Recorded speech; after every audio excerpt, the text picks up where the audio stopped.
গল্পকথনের কল্লোল চ্যানেলে আপনারা শুনছেন হুমায়ুন আহমেদের লেখা কুহুরানী, আজ পঞ্চম এবং শেষ পর্ব। বজলু তেলের বাটি নিয়ে এসে দেখে মীনাকুমারী দরজা বন্ধ করে শুয়ে পড়েছে। চাপা গলায় সে কয়েকবার ডাকল। মীনাকুমারী বলল, যা ভাগ, বদের বাচ্চা, সাহস কত, শরীরে তেল মাখাইতে চায়। তেলের বাটি হাতে মীনাকুমারীর ঘরের সামনে বেশিক্ষণ দাঁড়িয়ে থাকা ঠিক না। কে কি ভেবে বসবে? বজলু যেতেও পারছে না, কিছুই বলা যায় না। মীনাকুমারী হয়তো ডেকে বসবে, বদবু, বদবু। তখন যদি সঙ্গে সঙ্গে উত্তর না পায় তাহলে রেগে যেতে পারে। সার্কাসের মেয়েদের মেজাজ সবসময় দড়ির ওপর লাফালাফি করে। মেজাজ এই ঠিক, এই বেঠিক। হ্যালো বজলু মিয়া। বজলু চমকে তাকালো। প্রফেসর বাবুল। কি করো? কিছু করি না স্যার। হাতে কি? তেলের বাটি। রসুনের গন্ধ পাচ্ছি। রসুন মিশ্রিত তেল? জি স্যার। নিয়ে আসো আমার ঘরে, আমার পিঠের তেল মালিশ করে দাও। ঠান্ডা লেগেছে, রসুন তেল ঠান্ডার মহৌষধ। প্রফেসর বাবুল তাকে তুই তুই করে বলছেন না, এতেই বজলু খুশি। সে বাটি নিয়ে প্রফেসর বাবুলের পেছনে রওনা হল। সার্কাস দলের কাউকে সে বেজার করতে পারবে না, সবাইকে খুশি রাখতে হবে। প্রফেসর বাবুল খালি গায়ে বেতের মোড়ায় বসে আছেন। বজলু মহানন্দে তার পিঠে তেল ঘষছে। আরামে প্রফেসর বাবুলের চোখ বন্ধ হয়ে আসে।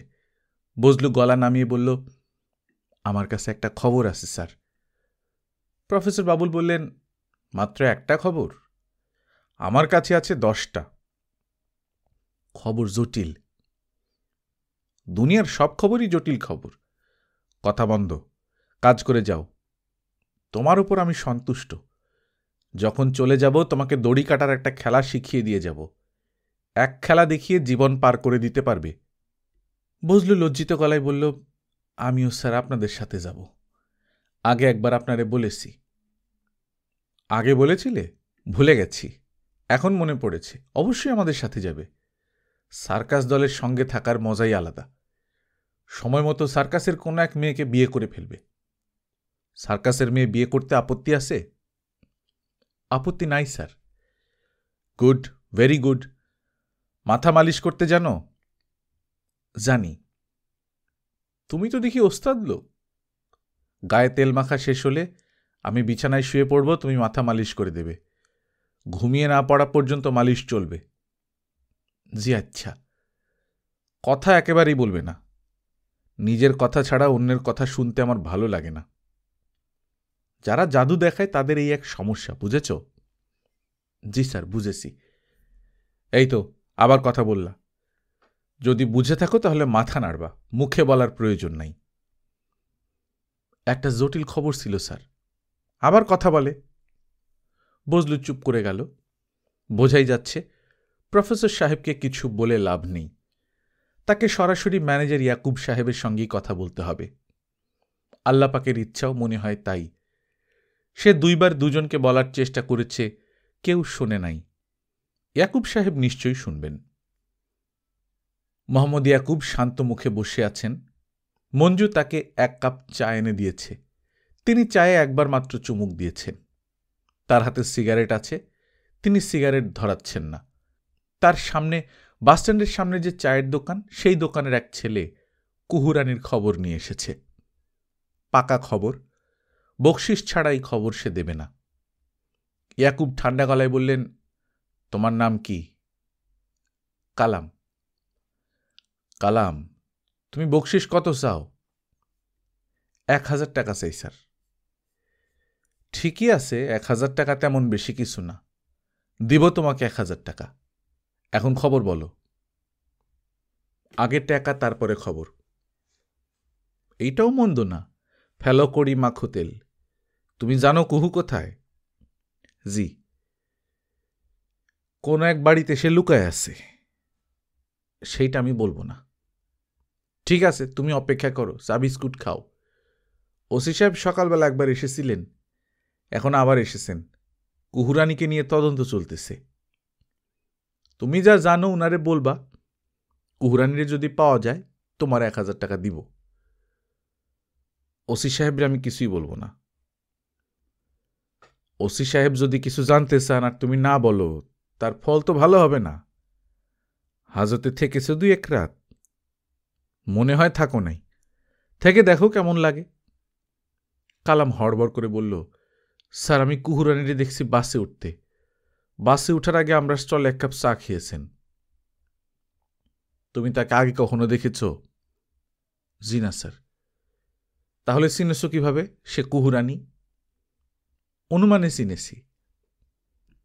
শোনো কালাম, বদমাইশি করতে বুদ্ধি লাগে, সহজ বুদ্ধি না, জটিল বুদ্ধি। তুমি দুনিয়ার বেকুব, তুমি আসছো আমার সাথে বদমাইশি করতে। কালাম বিড়বিড় করে বলল, স্যার ভুল হয়েছে, মাফ করে দেন। ইয়াকুব সিগারেট ধরাতে ধরাতে বললেন, ঠিক আছে, নিয়ম মতো মাপ চাও, ঘরের বাইরে যাও। মাগরিব ওয়াক্ত না হওয়া পর্যন্ত কানে ধরে উঠবস করবা। মাগরিবের আজান হবে, অজু করে নামাজ পড়বা, তারপর আল্লাহর কাছে মাপ চাইবা। এই ছাড়া তোমাকে ছাড়ব না। হাতি দেখছো না? হাতির পাড়া খাইছো? তোমার হাতি দিয়া পাড়া দেওয়াবো। বজলু প্রফেসর বাবুলকে মাথা মালিশ করে ঘুম পাড়িয়ে এসে দেখে একজন কানে ধরে উঠবস করছে। তার অপরাধ, সে কুহুরানি কোথায় আছে সেই গোপন খবর নিয়ে এসেছিল। বজলু হক চকিয়ে গেল। নয়াপাড়া থানার ওসি মুনির আহমেদ নিজেও হকচকিয়ে গেছেন। সার্কাস পার্টির একটা মেয়ে পাওয়া যাচ্ছে না, এটা এমন কোনো ঘটনা না। 16 কোটি মানুষের দেশে 1 লাখ মানুষ সবসময় মিসিং থাকবে, এটা কোনো ব্যাপার না। কিন্তু বিষয়টা নিয়ে একটু বেশি চাপাচাপি হয়ে গেছে। কাজটা ভুল হয়েছে। কত বড় ভুল তা এখনো ধরতে পারেননি। এই থানায় তিনি নতুন এসেছেন, অঞ্চলের ভাব ধরতে পারেননি। থানার অন্য অফিসাররাও অঞ্চলের ভাব বুঝতে তাকে সাহায্য করেনি। কাকের মাংস কাকে খায় না। পুলিশের মাংস পুলিশে শুধু যে খায় তা না, আরাম করে খায়। বরকত নামের মানুষটাকে অ্যারেস্ট করে আনা বিরাট বোকামি হয়েছে। টেলিফোনের পর টেলিফোন আসা শুরু হয়েছে। টাকা খন্দকার নামের একটা হাড়গিলা টাইপ লোকের এত ক্ষমতা, তা তার ধারণাতেও ছিল না। কিছুক্ষণ আগে বরকতকে ছেড়ে দেয়া হয়েছে। বরকত বলেছে, স্যার আমি তো হেঁটে যেতে পারবো না, বৃষ্টি হয়েছে, রাস্তাঘাট পিছল, হেঁটে গেলে আমার মান থাকে না। ওসি সাহেব বললেন, কিভাবে যেতে চাও? বরকত উদাস গলায় বলল, স্যার আমার জন্য পালকির ব্যবস্থা করেন। পুলিশ প্রথমে ভুল করে ধরেছে, তারপর পালকি করে ফেরত পাঠিয়েছে। এই ঘটনা ঘটলে আমার ইজ্জত থাকে, খনকার সাহেবেরও ইজ্জত থাকে। এসব কি বলেন? বরকত বলল, আমরা মূর্খ, মূর্খের মতো কথা বলি। আপনারা থানাওয়ালা, আপনারা কাজ করবেন জ্ঞানীর মতো। ওসি সাহেব নরম গলায় বললেন, আমাদের সামান্য ভুল হয়েছে তাই বলে এমন কথা বলবেন? বিবেচনা করে কথা বলেন। বরকত বলল, আচ্ছা ঠিক আছে, বিবেচনা করে কথা বলি। সার্কাসের দলের সাথে হাতি আছে, হাতি নিয়ে আসেন, হাতিতে চড়ে যাই। হাতিতে চড়ে যাবেন? ওসি সাহেব, ইজ্জতের একটা ব্যাপার আছে না? মানুষ থাকে না, তার ইজ্জত থাকে। মাগরিবের ওয়াক্ত হয়েছে কিনা দেখেন, নামাজ পড়তে হবে, যায় নামাজ দিতে বলেন। মুফাজ্জল করিম সাহেবের ঘর অন্ধকার। তিনি বারান্দায় নামাজের জল চৌকিতে নামাজ শেষ করে ঘরে ঢুকতেই কুহু বলল, বাতি জ্বালাবেন না, ঘর অন্ধকার। মুফাজ্জল করিম বললেন, বাতি না থাকাই ভালো, কে না কে দেখে ফেলবে। আপনার ঘরে পান আছে? পান নাই। আপনার স্ত্রী পান খেত না? মাঝে মধ্যে খেত। আমিও মাঝে মধ্যে খাই। বাতি জ্বালান, অন্ধকার ভাল লাগতেছে না। কুহুরানি শোয়া থেকে উঠে বসল। মোফাজ্জল করিম হ্যারিকেন জ্বালালেন। হ্যারিকেনের লালাভ আলো মেয়েটার মুখে পড়েছে। তাকে কি সুন্দরী না লাগছে। মেয়েটার গলাটা শুধু খালি, গলায় একটা হার থাকলে ভালো হতো। জোৎস্নার 1.5 ভরি স্বর্ণের একটা পদ্মহার আছে, জোৎস্নার বাবাও দিয়েছিলেন। হারটা গলায় পড়লে জোৎস্নাকে কি সুন্দরী না লাগত। মোফাজ্জল করিম ইতস্তত করে বললেন, কুহুরানি, আলমিরায় জ্যোৎস্নার একটা হার আছে, পদ্মহার, পরবে? আপনি বললে পরব।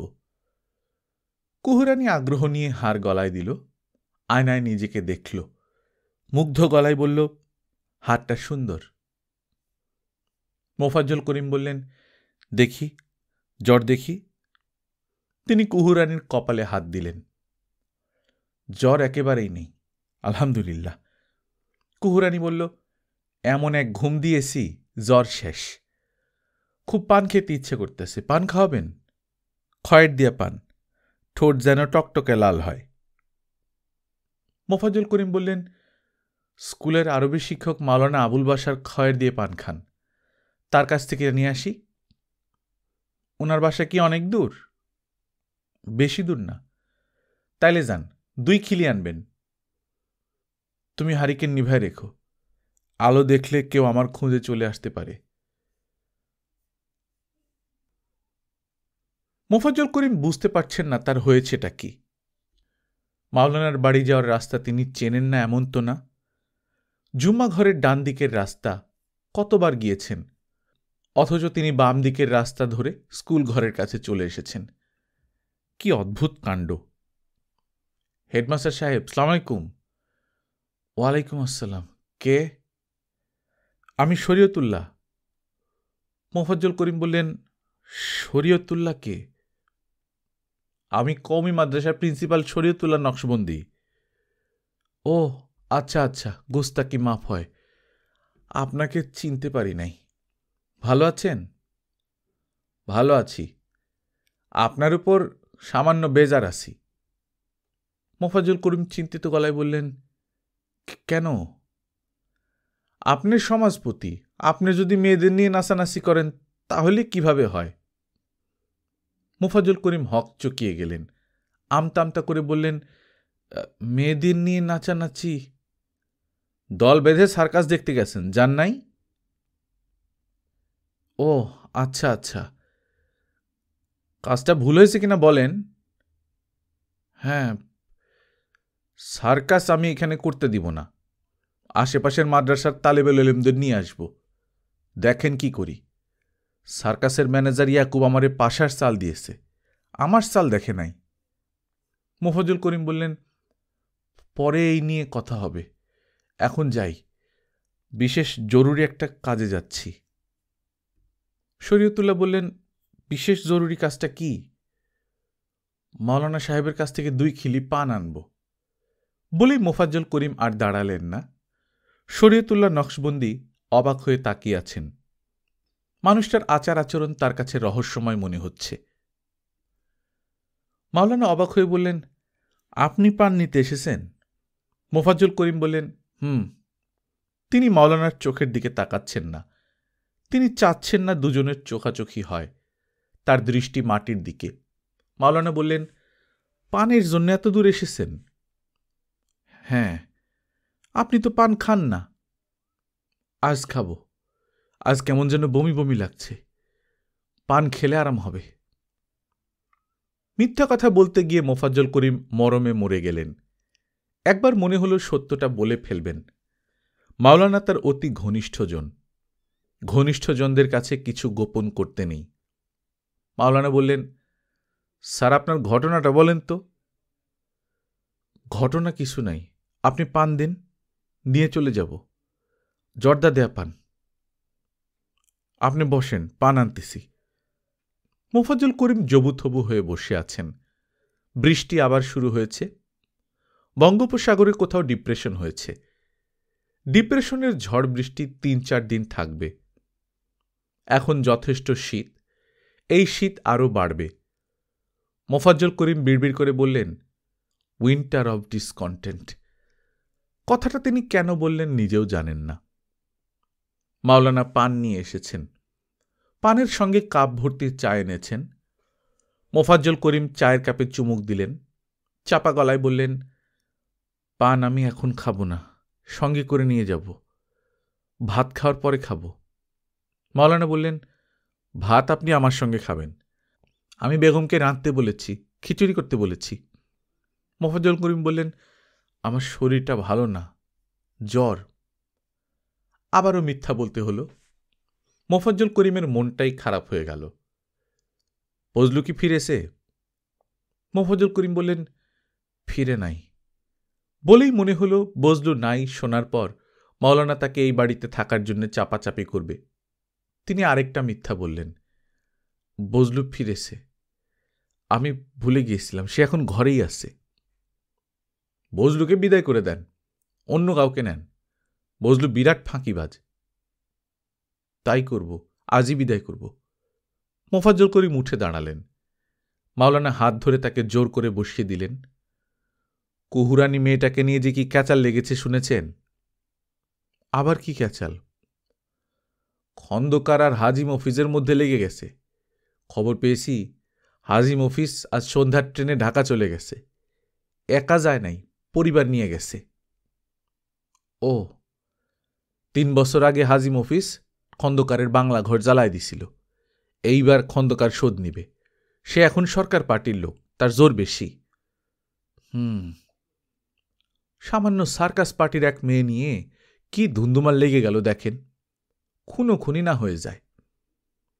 খুনাখুনি হবে নাকি? হতে পারে। ট্রয়নগরী সামান্য একটা মেয়ের জন্য ধ্বংস হয়ে গিয়েছিল না? মোফাজ্জল করিম বললেন, সেই মেয়ে কিন্তু সামান্য ছিল না, বিশ্বের সেরা রূপবতীদের একজন, হেলেন। রূপ দিয়ে কি হয় বলেন? কিছুই হয় না, উঠি। আরে না, উঠবেন কি? হাঁস জবাই করা হচ্ছে, খিচুড়ি হচ্ছে, খানা খেয়ে তারপর যাবেন। আপনাকে তো বলেছি আমার শরীরটা ভালো না, আমি কিছু খাবো না। না খেলে টিফিন ক্যারিয়ারে খানা দিয়ে দিব, শরীর ভালো হলে খানা খাবেন। মাওলানা, আমার একটা কথা শোনেন। আমি কোনো কথা শোনাশুনির মধ্যে নাই, আমি আপনাকে যেতে দিব না। উঠানে কার যেন পায়ের শব্দ। কুহুরানি যেখানে বসে আছে সেখান থেকে উঠান দেখা যায়, কিন্তু হ্যারিকেনের আলো এতদূর পৌঁছায় না বলে সব অস্পষ্ট। কে যেন উঠানে দাঁড়িয়ে আছে। কুহু বলল, পান এনেছেন? এই প্রশ্নের কোনো উত্তর এলো না। উঠানে দাঁড়ানো মানুষটা থমকে দাঁড়িয়ে গেল। কুহু হ্যারিকেন হাতে বাইরে বের হয়ে এলো। উঠানে দাঁড়ানো মানুষটা বলল, আপনি কুহুরানি? কুহু বলল, আপনি কে?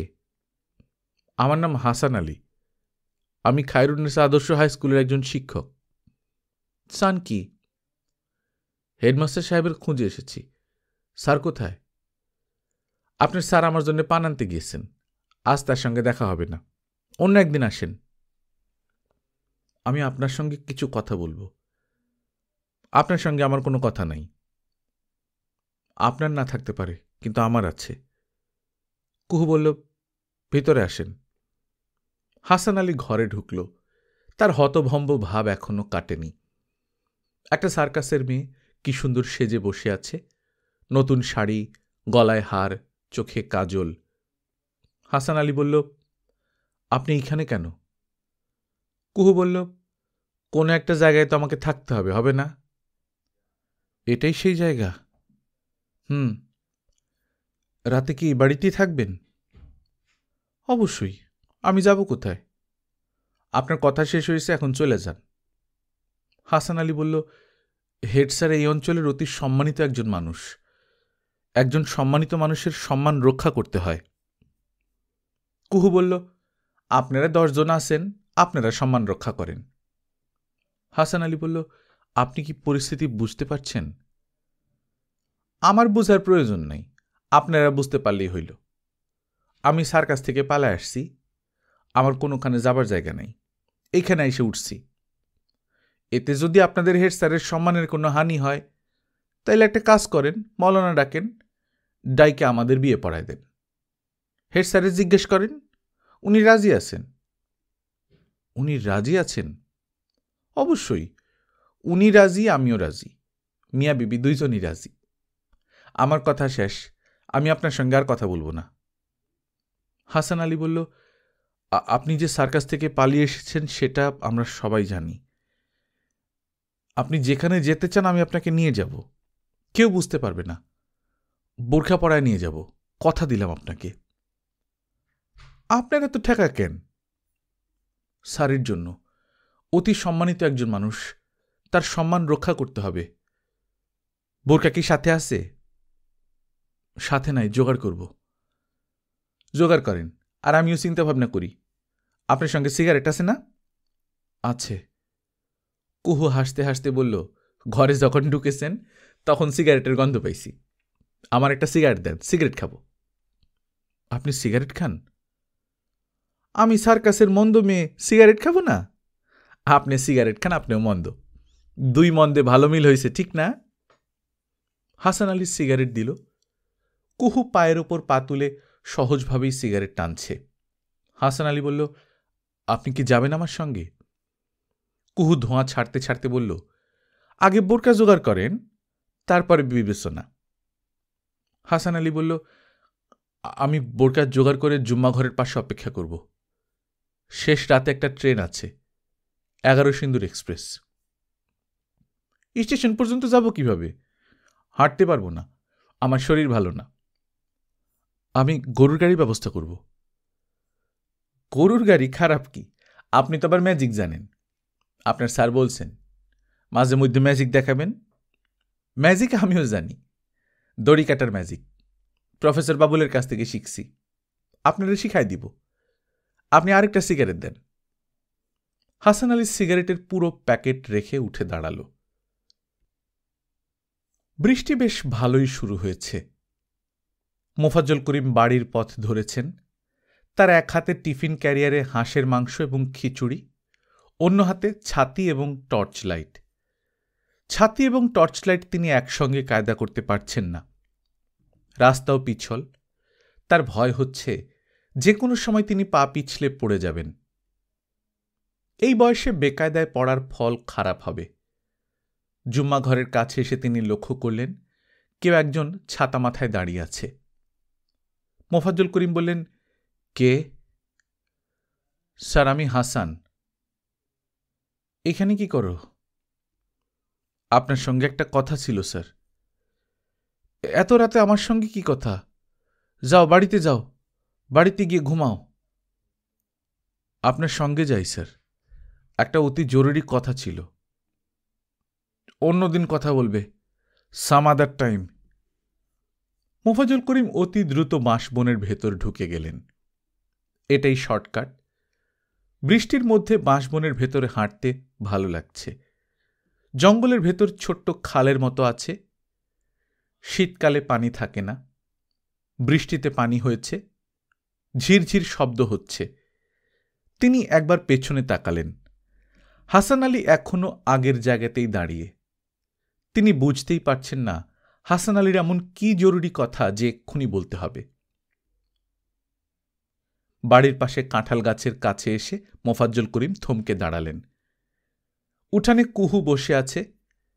নামাজের জলচৌকির এক কোনায় ঘোমটা দিয়ে বসে সে বৃষ্টি দেখছে। উঠানে আলো নেই। ঘরের ভেতর থেকে হ্যারিকেনের আলো এসে উঠানে পড়েছে।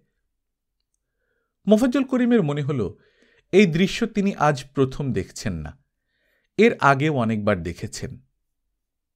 ইংরেজিতে এর একটা নামও আছে, ডেজাভু। মোফাজ্জল করিম ভুরু কুঁচকালেন। শব্দটা ইংরেজি না ফরাসি? আজকাল সব গণ্ডগোল হয়ে যাচ্ছে। কোনো একটা ইংরেজি কবিতা তার নাম মনে নেই, অথচ বিয়ের পর জোছনাকে কত আগ্রহ করেই না তিনি কবিতা শোনাতেন। প্রথমে ইংরেজিতে, তারপর সেটার বাংলা অনুবাদ। রান্নাঘরের একটা কবিতা জোছনার বড়ই প্রিয় ছিল। কি যেন কবিতাটা? কি যেন? I let myself in at the kitchen door. It's you, she said. I can't get up. Forgive me. Not answering your knock. আমি রান্নাঘরের দরজা দিয়ে ঢুকে পড়লাম। মেয়েটা বলল, ও আচ্ছা তুমি, আমাকে ক্ষমা করে দিও। তুমি দরজা ধাক্কা দিলে, আমি শুনেও জবাব দিইনি। এই পর্যন্ত শুনেই জোছনা বলেছিল, কি আশ্চর্য মেয়েটা, জবাব দেয়নি কেন? কেমন মেয়ে সে, আদব কায়দা ভদ্রতা কিছুই শেখেনি। মোফাজ্জল করিম জোছনার কথাবার্তায় বড়ই বিরক্ত হয়েছিলেন। আচ্ছা, আজ যদি তিনি কুহু মেয়েটাকে এই কবিতাটা পড়ে শোনান, সেও কি জ্যোৎস্নার মতো বলবে, কি আশ্চর্য, মেয়েটা জবাব দেয়নি কেন? যদি এই ধরনের কথা কিছু বলে, তাহলে তা হবে দেজাভু। মোহাম্মদ ইয়াকুব গ্লাস ভর্তি জিন নিয়ে বসেছেন। জিনের গ্লাসে প্রচুর পরিমাণে লেবু দেয়া। গ্লাস থেকে লেবুর গন্ধ আসছে। ইয়াকুবের সামনে থানার ওসি সাহেব এবং সেকেন্ড অফিসার বসে আছেন। ওসি সাহেবকে বড়ই চিন্তিত মনে হচ্ছে। ইয়াকুব বলল, স্যার, এক গ্লাস লেবুর শরবত খাবেন? দুশ্চিন্তার শরীর কষা হয়ে গেছে। লেবুর শরবত খেয়ে কষা ভাবটা দূর করতেছি। ওসি সাহেব বললেন, লেবুর শরবত খাবো না। আমার বিষয়ে কি সিদ্ধান্ত নিলেন? আপনার কোন বিষয়ে? ওসি সাহেব বিরক্ত গলায় বললেন, এতক্ষণ আপনাকে কি বললাম? কি বললেন মন দিয়ে শুনি নাই। আজকের শো হয় নাই, মিজাজ অত্যধিক খারাপ। আগামীকাল শো হয় কিনা তার নাই ঠিক। সেকেন্ড অফিসার বললেন, আপনাদের বড় হাতিটা আমার একটু দরকার। ইয়াকুব জিনের গ্লাসের চুমুক দিয়ে বললেন, এখন মনে পড়েছে, বরকত সাহেবকে হাতির পিঠে চড়িয়ে ফেরত দিতে হবে। হাতি কখন দরকার? এখনই দরকার। রাত দুপুরে হাতি দিয়ে কি করবেন? সকালে নিয়ে যান। অঞ্চলের সবাই দেখল হাতির পিঠে চড়ে আসামি ফিরতেছে। ওসি সাহেব বললেন, আমি হাতি রাতেই নিয়ে যাব। ঝামেলা শেষ করে হাতি ফেরত দিয়ে যাব। ইয়াকুব বলল, হাতির শরীর ভালো না। তারপরেও আপনারা থানাওয়ালা, আপনাদের কথা আলাদা। 20,000 টাকা খরচ লাগবে। 20,000 টাকা খরচ দিয়ে হাতি নিয়ে যান। কি বললেন? বললাম 20,000 টাকা দিয়ে হাতি নিয়ে যান। ফাইজলামি করতেছেন? ফাইজলামি তো ওসি সাহেব আপনি করতেছেন। অ্যারেস্ট করে আসামি ধরে নিয়ে যাইতেছেন, আবার হাতির পিঠে করে ফেরত পাঠাই দিছেন। ওসি সাহেব চোখ মুখ লাল করে বললেন, আমার সঙ্গে বদমাইশি? আমি তোমার স্ক্রু টাইট দিয়ে দেব। ইয়াকুব খুবই স্বাভাবিকভাবে জিনের গ্লাসের চুমুক দিয়ে সিগারেট ধরাতে ধরাতে বলল, ওসি সাহেব, আমরা সবাই জন্মের সময় একটা করে স্ক্রুড্রাইভার হাতে নিয়ে জন্মাই। বয়সের সঙ্গে সঙ্গে কারো স্ক্রুড্রাইভার বড় হয়, কারো ছোট হয়। বুঝতে পারছি আপনার স্ক্রুড্রাইভারটা বড়, তবে আমারটাও যে ছোট এইরকম মনে করবেন না। এই পর্যন্ত বলেই ইয়াকুব শুদ্ধ ইংরেজিতে এবং শুদ্ধ উচ্চারণে বলল, dear sir, don't under estimate me, don't make this mistake. OC সাহেব হক চকিয়ে গেলেন। ইয়াকুব হালকা গলায় গল্প বলার ভঙ্গিতে বললেন, একবার কলমাকান্দায় শো করতে গেলাম। কলমাকান্দা থানার ওসি সাহেব আপনার মতোই আমারে আন্ডার এস্টিমেট করলেন। ওনারে কানে ধরে উঠবোস করাইছিলাম, ছবি তুলে রেখেছিলাম, ছবি দেখবেন? কেউ কোনো জবাব দিল না। ইয়াকুব বললেন, ছবি আছে, বললে দেখাইতে পারি। ঘটনাটা পরে জানাজানি হয়ে যায়, পত্রিকাতে উঠছিল। উনার বিরুদ্ধে পরে ডিপার্টমেন্টাল অ্যাকশন নেওয়া হয়। সেকেন্ড অফিসার ওসি সাহেবের দিকে তাকিয়ে বললেন, স্যার চলেন উঠি। ইয়াকুব বললেন, আরে উঠবেন কি, বসেন। আপনারা বন্ধুভাবে একটা হাতি চাইলেন আর আমি হাতে দিব না, সেটা তো হয় না। চাইতে হবে বন্ধুভাবে, চোখ গরম করে না। সেকেন্ড অফিসার উঠে দাঁড়িয়ে পড়েছিলেন, এই কথায় আবার বসলেন। ইয়াকুব বললেন, লেবুর শরবত দেই? সামান্য জিন মেশানো। জিন এবং টনিকের মতো জিন এবং লাইমও বেশ ভালো। সেকেন্ড অফিসার বললেন, স্যারের এইসব বদ অভ্যাস নাই, আমি সামান্য খেতে পারি। ইয়াকুব দরাজ গলায় ডাকলেন, মঞ্জু, মঞ্জু। মঞ্জু ছুটে এলো। ইয়াকুব বললেন, আরও 2টা গ্লাস দাও। ওসি সাহেব বললেন, আমি খাবো না, এইসব ভাবি যাবি আমি খাই না। ইয়াকুব বললেন, খাওয়ার লোক আসতেছেন, ওনার জন্য অ্যাডভান্স আনায় রাখলাম। কে? খন্দকার সাহেব, টাকা খন্দকার। ওসি সাহেব বললেন, উনি আসতেছেন নাকি? ইয়াকুব বললেন, আপনার কোনো অসুবিধা আছে? উনি আসলি তো ভালো, সমস্যা মিলমিশ করে নেবেন। উনি গান বাজনার মানুষ, বৃষ্টি বাদলার দিনে গান বাজনা ভালো জমে। এখানে গান বাজনা হবে? আপনার অসুবিধা আছে? অসুবিধা থাকলে চলে যান। ওসি সাহেব অস্বস্তি নিয়ে তাকাচ্ছেন। তিনি কিছুতেই বুঝে উঠতে পারছেন না এখানে থাকা ঠিক হবে কি হবে না। গ্লাস চলে এসেছে, জিনের বোতল চলে এসেছে, তেল পেঁয়াজ দিয়ে মাখা চীনাবাদাম এসেছে। ইয়াকুব বললেন, ওসি সাহেব, রাতে আমার সঙ্গে খাওয়া দাওয়া করবেন, গরুর মাংস আর প্লেন পোলাও। আপনি গরুর মাংস খান তো? ওসি সাহেব প্রশ্নের জবাব দিলেন না। বজলুর জীবন আজ প্রায় ধন্য। মীনা কুমারী সাজগোজ করছে, সে তার পাশেই আছে।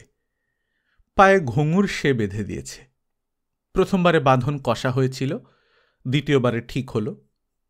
মীনা কুমারী বলল, বদবু, তুই লোকটা কাজের, দেখি চেষ্টা করে তোরে দলে নেওয়া যায় কিনা। বজলু বিনয় গলে গিয়ে বলল, হইলে খুবই ভালো হয়, প্রফেসর বাবুল সাহেব বলছেন চেষ্টা নিবেন। তাহলে তোর সমস্যাই নেই। বজলু বলল, উনি বলেছেন দড়ির খেলাও শিখাবেন।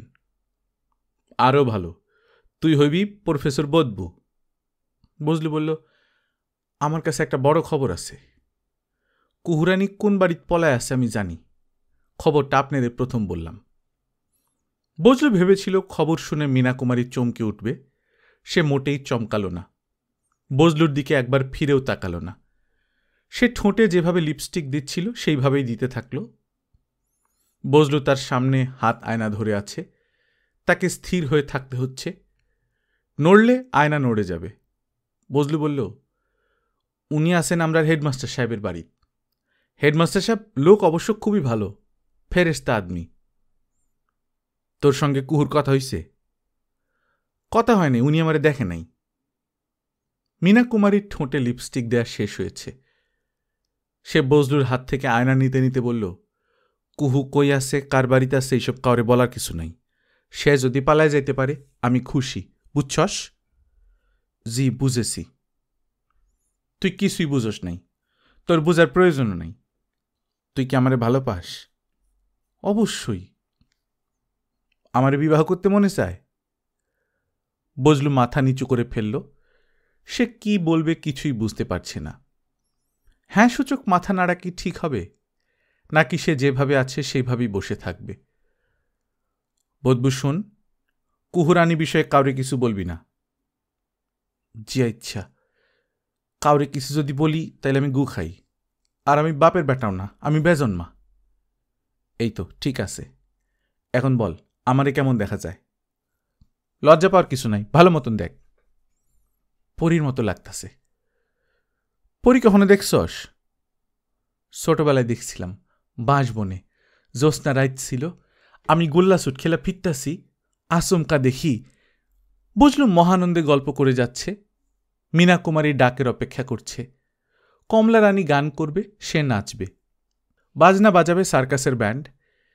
এই ধরনের গান বাজনার আয়োজন সার্কাসের ভেতরে কখনো হয় না, বাইরে হয়, কারো বাগান বাড়িতে, কারো বাংলা ঘরে। আজ সার্কাসের ভেতরেই আসর বসেছে। ম্যানেজার ইয়াকুব ব্যবস্থা করেছেন, প্রয়োজন আছে বলেই করেছেন।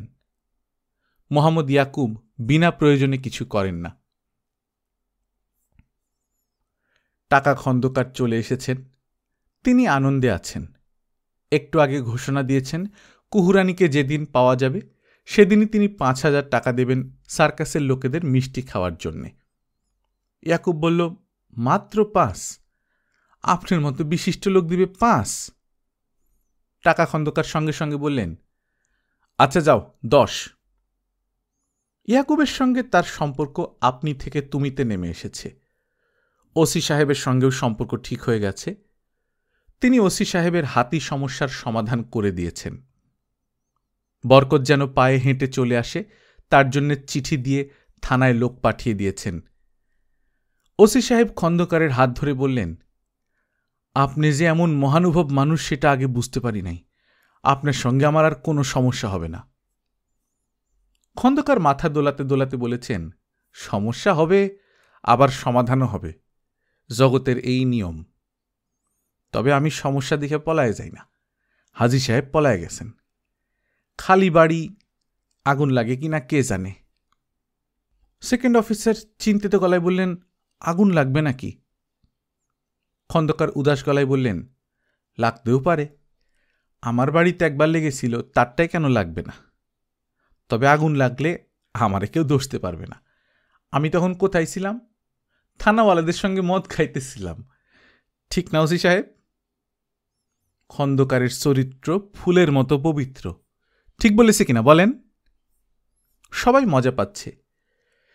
ইয়াকুব গলা নিচু করে খন্দকারের কানের কাছে মুখ নিয়ে ফিসফিস করে বলল, কওমি মাদ্রাসার প্রিন্সিপাল শরীয়তুল্লাহ সাহেব বড় ঝামেলা করতেছেন, একটু কি দেখবেন? খন্দকার আনন্দিত মুখে বললেন, ঝামেলার কথা শুনতে ভালো লাগে। ঝামেলা হবে, ঝামেলা মিটবে, মজা তো এইখানেই। শরীয়তুল্লাহরে নিয়ে চিন্তা করার কিছু নাই, আমার নিজের লোক, প্রয়োজনে তারে কাজে লাগাই। কুহুরানি খাটে পা উঠিয়ে বসে আছে, তার হাতে লম্বা একটা দড়ি। মোফাজ্জল করিম কাঁচি হাতে কুহুর সামনের চেয়ারে বসে আছেন। কুহু বলল, দড়িটায় আপনার যেইখানে কাটতে ইচ্ছা করে কাটেন। মোফাজ্জল করিম দড়ি কাটলেন। কুহু কাটা দড়ির 2 খণ্ড হাতের মুঠোয় নিয়ে ফুঁ দিল। কাটা দড়ি জোড়া লেগে গেল। মোফাজ্জল করিম বিড়বিড় করে বললেন, কি আশ্চর্য! কুহুরানি বলল, ম্যাজিশিয়ান প্রফেসর বাবুলের কাছে শিখেছি। আপনার সঙ্গে কোনো একদিন আমার দেখা হবে, আপনি ম্যাজিক দেখে এত খুশি হবেন, জানলে আরও ম্যাজিক শিখতাম। আমি একটা ম্যাজিকই জানি, কৌশলটা শিখাই দিব? দাও। কুহু হাই তুলতে তুলতে বলল, না থাক, সব কৌশল জানা ঠিক না। মোফাজ্জল করিম বললেন, তোমার মনে হয় জ্বর আবার আসছে, চোখ মুখ লাল হয়ে যাচ্ছে, শুয়ে পড়ো। আপনি কি করবেন? কিছুক্ষণ লেখাপড়া করব। প্রতি রাতে 3টা করে ইংরেজি শব্দ শিখি, 2 রাত বাদ পড়েছে। কুহুরানি বিছানায় শুয়ে পড়তে পড়তে বলল, আপনি ঠিক করে বলেন তো, আপনি কি সত্যি আমারে বিবাহ করবেন? মোফাজ্জল করিম বেশ কিছুক্ষণ সময় চুপচাপ থেকে হ্যাঁ সূচক মাথা নাড়লেন। কুহু বলল, কেন করবেন? মোফাজ্জল করিম বিড়বিড় করে বললেন, তোমার কোথাও যাওয়ার জায়গা নাই, বিয়ে না করলে তুমি যাবে কোথায়? কুহু বলল, আপনার সম্মান আপনি বুঝবেন, আমার কি, আমার কিছু না। মধুবাবু, একটা ছোট্ট কাজ করবেন? অবশ্যই করব, বলো কি কাজ? আপনাদের স্কুলের শিক্ষক হাসান আলী নাম, জুমা ঘরের পাশে অপেক্ষা করতেছে, তারে বলে আসবেন আমি তার সঙ্গে যাব না, আমি এখানেই থাকব। মোফাজ্জল করিম বিস্মিত হয়ে বললেন, হাসান? জি হাসান, উনি এসেছিলেন। উনি আমারে এই অঞ্চলের বাইরে পার করে দেওয়ার ব্যবস্থা করতেছেন। ও আচ্ছা। কুহু বলল, এইখান থেকে বের হয়ে বা যাব কোথায়? আমার তো কেউই নাই। কুহু চোখ মুছছে, তার চোখের কাজল লেপটে যাচ্ছে। চোখে কাজল মেখে কাঁদলে জ্যোৎস্নাকে যেরকম দেখাতো তাকে অবিকল সেরকম দেখাচ্ছে। মোফাজ্জল করিম জুম্মাঘর থেকে ফিরে এসে দেখলেন কুহু ঘরে নেই। জ্যোৎস্নার শাড়ি সুন্দর ভাঁজ করে খাটের উপর রাখা, শাড়ির উপর চন্দ্রহার। সে যে কাপড়ে এই বাড়িতে ঢুকেছিল সেই কাপড়েই চলে গেছে। সার্কাস পার্টির জলসা খুব জমেছে। কিছুক্ষণ আগে ছন্দা এবং কমলা রানীর গান শেষ হয়েছে, গানের সঙ্গে মীনা কুমারীর নাচ। খন্দকার সাহেবের নাচ খুবই পছন্দ হয়েছে, তিনি 500 টাকা বকশিস দিয়েছেন। তার আগ্রহেই একই নাচ আবারও হচ্ছে। এরই মধ্যে মঞ্জু ঢুকে ইয়াকুবের কানে কানে বলেছে, কুহুরানি ফিরে এসেছে। ইয়াকুব প্রায় অস্পষ্ট স্বরে বললেন, সে কোথায় ছিল, কি সমাচার, কোনো কিছু জিজ্ঞেস করবে না। জি আচ্ছা, সবাইকে বলে দাও কাল থেকে শো হবে। টাকা খন্দকার বিরক্ত মুখে বললেন, ইয়াকুব তুমি কানাকানিটা বন্ধ করো, তুমি বড় ডিস্টার্ব করো। নয়াপাড়ায় সার্কাসের দল পুরো 1 মাস থাকল। তারা চলে গেল অগ্রহায়ণ মাসের 18 তারিখে। তখন ধান কাটার মৌসুম শুরু হয়েছে। যাওয়ার সময় সার্কাস পার্টির একটা গাড়ি থামল খায়রুন্নেসা আদর্শ হাই স্কুলের সামনে। কুহুরানি নামের এই দলের এক মেয়ে নাকি হেডমাস্টার সাহেবের পা ছুঁয়ে সালাম করবে, তার দোয়া নেবে। স্কুলে বিরাট হইচই পড়ে গেল।